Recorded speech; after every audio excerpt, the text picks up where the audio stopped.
अब बात करेंगे राजमहल लोकसभा सीट की। देखिए, राजमहल लोकसभा सीट 2 बार से जेएमएम के कब्जे में है और विजय हांसदा 2 बार सांसद रह चुके हैं। और राजमहल लोकसभा सीट की बात की जाए तो राजमहल सीट पर कांग्रेस ने 8 बार, जेएमएम ने 5 बार और बीएलडी और जनता पार्टी ने भी 1 बार जीत दर्ज की है।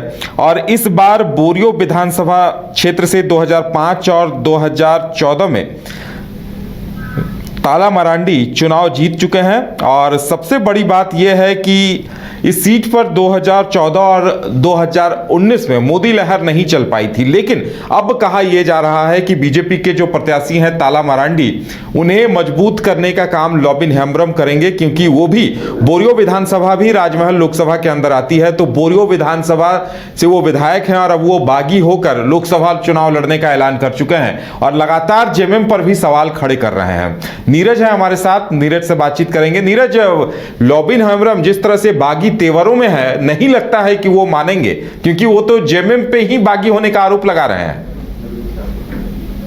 तो उन्होंने पहले ही क्लियर कर दिया था और उन्होंने कहा था कि क्षेत्र की जनता जो मौजूदा सांसद है विजय हांसदा, उन्हें फिर से देखना नहीं चाहती है, क्योंकि विजय हांसदा सांसद के रूप में नहीं बल्कि एक बड़े ठेकेदार के रूप में क्षेत्र में काम कर रहे हैं। और ये जनता का आरोप है और जनता नहीं चाह रही है कि विजय हांसदा को फिर से टिकट दिया जाए। लेकिन झारखंड मुक्ति मोर्चा ने एक बार फिर से विजय हांसदा को टिकट दिया है और कहीं ना कहीं इसी मामले को लेकर जो बोरियो के विधायक है लोबिन हेम्ब्रम, उन्होंने नाराज़गी जाहिर की है और साथ ही साथ निर्दलीय चुनाव लड़ने की घोषणा भी कर दी है। और तमाम बातें आज एक प्रेस कॉन्फ्रेंस में उन्होंने कहा है कि क्या कुछ वजह रहा उनका निर्दलीय चुनाव की घोषणा करने का। उन्होंने कहा कि क्षेत्र में विजय हांसदा ने कोई काम नहीं किया है और जो काम उन्हें करना चाहिए वो काम नहीं हो रहा है क्षेत्र में। क्षेत्र की जनता वो नाराज़ है और उन्होंने इस बात को जो पार्टी के जो बड़े स्तर के नेता हैं, चाहे वो बात कर ले चंपई सोरेन जो राज्य के मुखिया हैं और जेएमएम के बड़े नेता हैं, उन तक भी पहुंचाई थी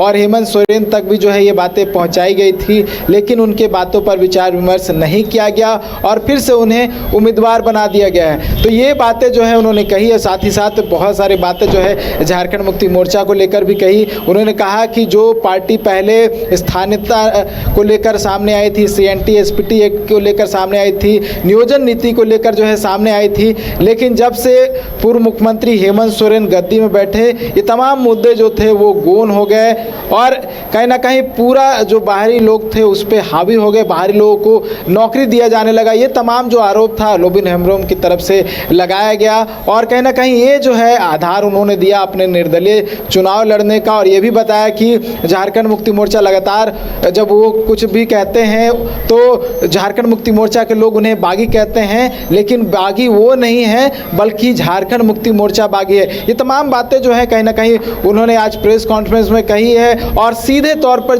झारखंड मुक्ति मोर्चा पर निशाना साधा है। साथ ही जो पंकज मिश्रा जो विधायक प्रतिनिधि थे साहेबगंज के, उन पर भी निशाना साधा है। जो अभिषेक प्रसाद श्रीवास्तव उर्फ पिंटू जो कि पूर्व मुख्यमंत्री के प्रेस सलाहकार रह चुके हैं, उनको लेकर भी बातें कही है और ये कहा कि जो कार्यशैली जो क्षेत्र में दिखा रहे थे और तमाम बातें वो पार्टी तक पहुंच रही थी, लेकिन पार्टी के कोई भी सदस्य इसे लेकर बोल नहीं रहा था। लेकिन जब मैं बोलता था तो मेरे विरुद्ध में सब खड़े हो जाते थे। तो ये तमाम बातें बोलते बोलते कहीं ना कहीं वो तमाम आरोपों को वो क्लियर कर रहे थे और तमाम जो बातें वो शुरू से लेकर अंत तक बोलते रहे। आज प्रेस कॉन्फ्रेंस के माध्यम से उन्होंने रखने का काम किया और ये भी कहा कि पूर्व मुख्यमंत्री हेमंत सोरेन के जेल जाने के बाद उनके जगह पर बसंत सोरेन को CM बनना चाहिए, लेकिन बसंत सोरेन के जगह पे चंपई सोरेन CM बने और उन्होंने सशर्त उन्हें समर्थन दिया।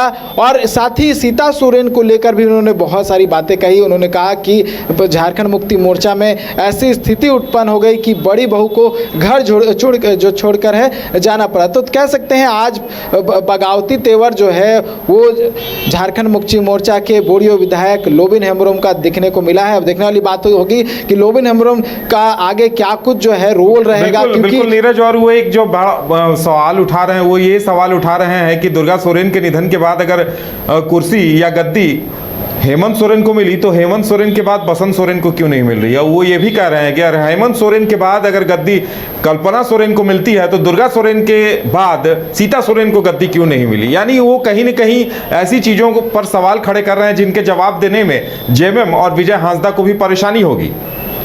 बिल्कुल कह सकते हैं वो तमाम बात तो जो है लॉबिन हेम्ब्रम ने आज के प्रेस कॉन्फ्रेंस में कही है। और जिस तरह से मैंने कहा कि झारखंड मुक्ति मोर्चा के जितने भी ऑफिस बेरर जो तमाम पदाधिकारी है उस पर सवाल खड़ा किया है। और जो सीता सोरेन ने पहले आरोप लगाया था कि झारखंड मुक्ति मोर्चा पे कुछ लोग हावी हो गए हैं और कब्जा कर लिया है, ठीक उसी प्रकार का आरोप जो है वो लॉबिन हेम्ब्रम भी लगाते हुए नजर आए। और देखिए ये बात जो है सीता सोरेन को लेकर अगर कहूँ तो कि उन्होंने कहा कि जब दुर्गा सोरेन की मृत्यु हो गई उसके बाद जो कमान है वो हेमंत सोरेन को दिया गया और हेमंत सोरेन जब जेल चले गए तो उसका कमान जो है बसंत सोरेन को जाना चाहिए। ये तमाम बातें जो कही और उन्होंने कहा कि एक स्थिति जो है वो झारखंड मुक्ति मोर्चा में उत्पन्न की गई और यही वजह है कि जो सीता सोरेन को जो है पार्टी छोड़कर जाना पड़ा। और वो स्थिति को लेकर जो है तमाम बातें भी उन्होंने स्पष्ट की। लेकिन एक बात उदय जरूर है कि लॉबिन हेम्ब्रम के बागी होने से भारतीय जनता पार्टी के जो उम्मीदवार है ताला मारांडी